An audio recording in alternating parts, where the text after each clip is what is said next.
Assalamualaikum warahmatullahi wabarakatuh. Shalom, Om Swastiastu, Namo Buddhaya. Salam kebajikan untuk kita semua. Perkenalkan, nama saya Dava Arafi Adi Pratama dengan NIM 205180271. Pada kesempatan kali ini, saya akan menyampaikan materi tentang UU ITE dan tindak pidana perbankan dengan dosen pengampu Dr. Heri Firmansyah, SH, MPhil, MPA, selaku dosen mata kuliah Kapital Selekta Hukum Pidana. Materi pertama yang akan saya paparkan adalah UU ITE. Di negara demokrasi, tuntutan masyarakat terhadap keterbukaan informasi semakin besar. Pada masa sekarang, kemajuan teknologi informasi, media, elektronika, dan globalisasi terjadi hampir di semua bidang kehidupan. Kemajuan teknologi yang ditandai dengan munculnya internet dapat dioperasikan dengan menggunakan media elektronik seperti komputer. Melalui internet, pertukaran informasi dapat dilakukan secara cepat, tepat, serta dengan biaya yang murah.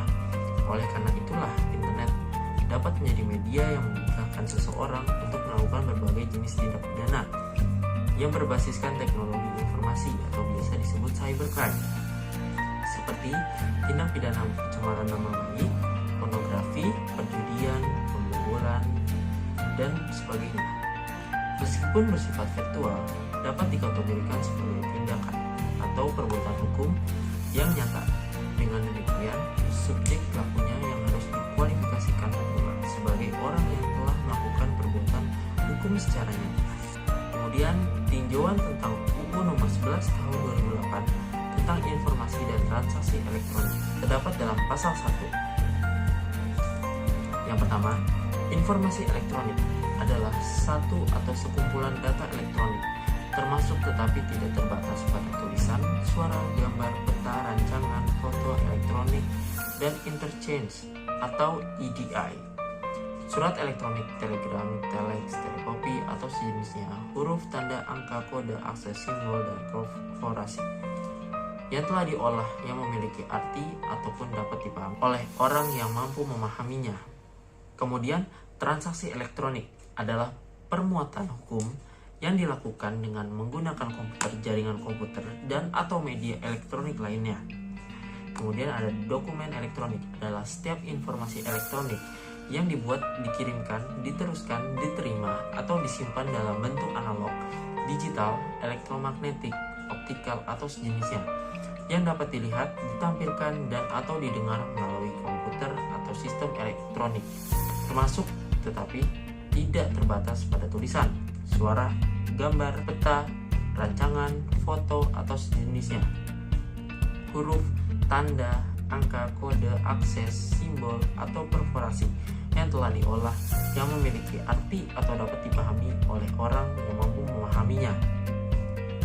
Sistem elektronika adalah serangkaian perangkat dan prosedur elektronik yang berfungsi mempersiapkan, mengumpulkan, mengolah, menganalisis, menyimpan, menampilkan, mengumumkan, mengirimkan, dan atau menyebarkan informasi elektronik. Setelah tadi saya menjelaskan mengenai pengertiannya, sekarang kita akan masuk ke asas dan tujuan.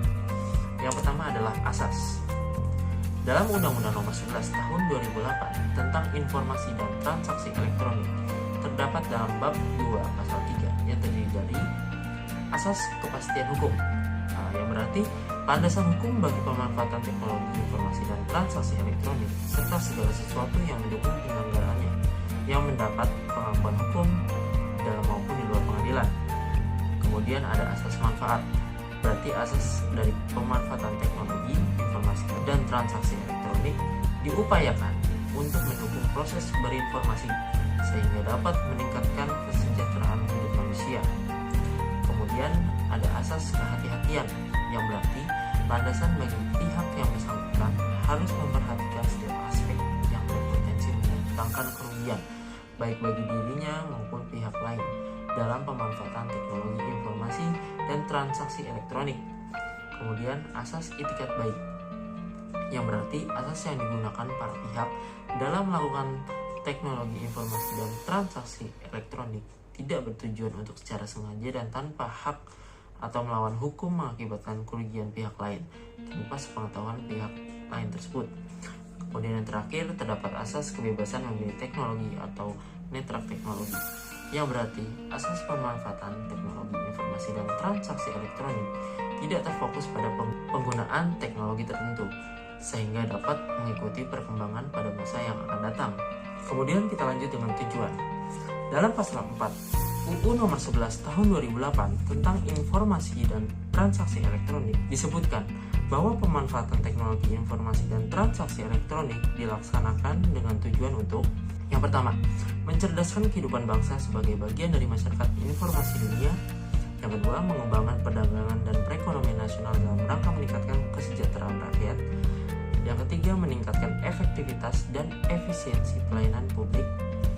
Yang keempat, membuka kesempatan seluas-luasnya kepada setiap orang untuk memajukan pemikiran dan kemampuan di bidang penggunaan dan pemanfaatan teknologi informasi seoptimal mungkin dan bertanggung jawab. Yang terakhir, memberikan rasa aman, keadilan, dan kepastian hukum bagi pengguna dan penyelenggara teknologi informasi.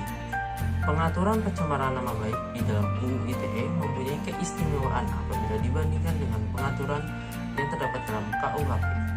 Pengaturan pencemaran nama baik dalam UU nomor 11 tahun 2008 terdapat dalam bab 7 tentang perbuatan yang dilarang, yaitu pasal 27 ayat 3, pasal 28 ayat 1, dan pasal 36.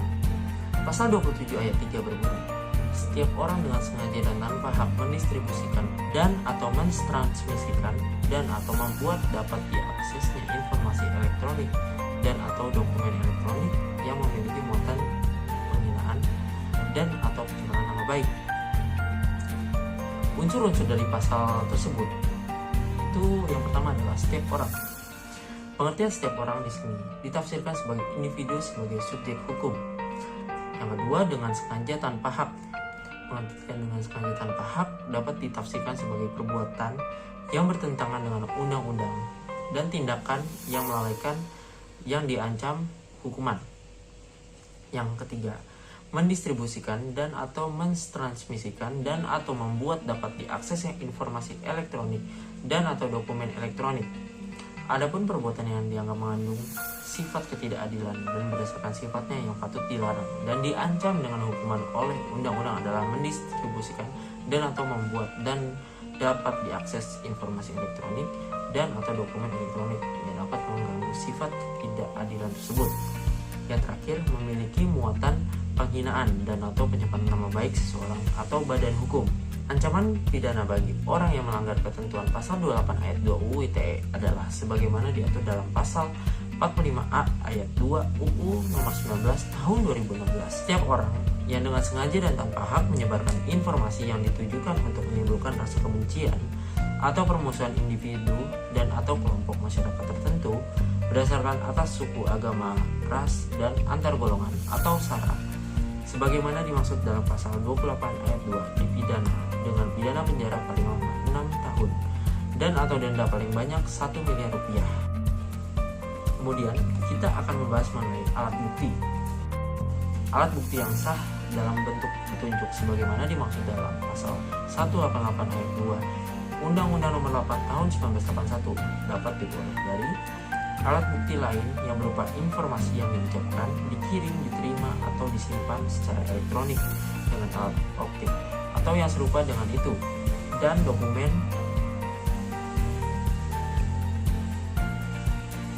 yaitu setiap rekaman dan atau informasi yang dapat dilihat, dibaca, atau didengar dengan dapat dikeluarkan dengan atau tanpa bantuan sarana, baik yang tertuang di atas kertas, benda fisik, apapun selain kertas maupun yang terekam secara elektronik yang berupa tulisan, suara, gambar, peta, rancangan, foto, huruf, tanda, angka, atau korporasi yang memiliki makna.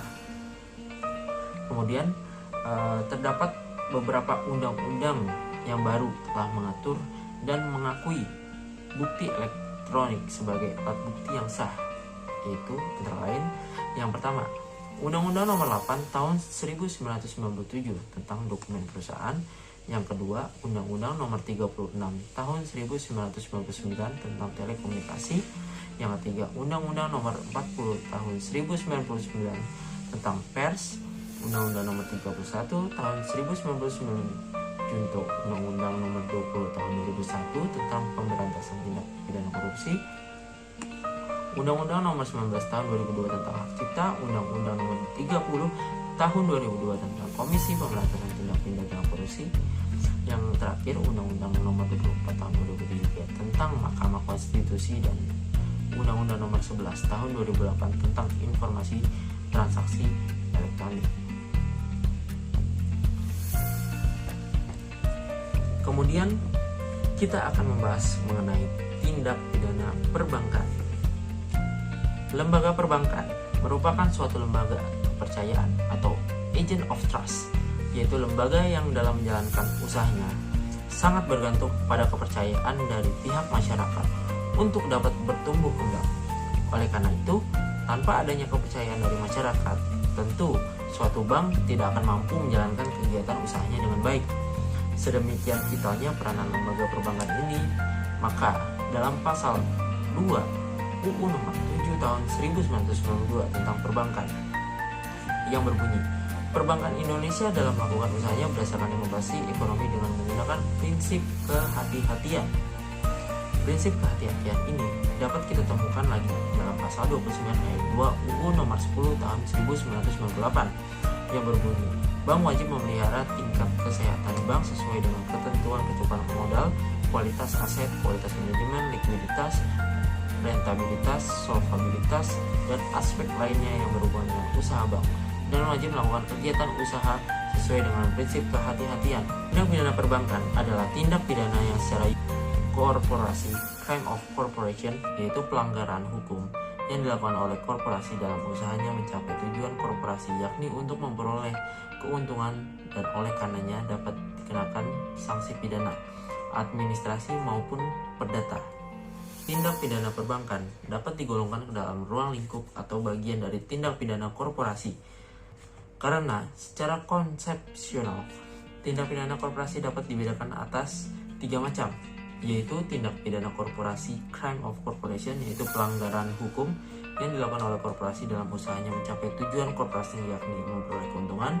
Yang kedua, korporasi jahat atau criminal corporation, yaitu korporasi yang bertujuan semata-mata untuk melakukan kejahatan.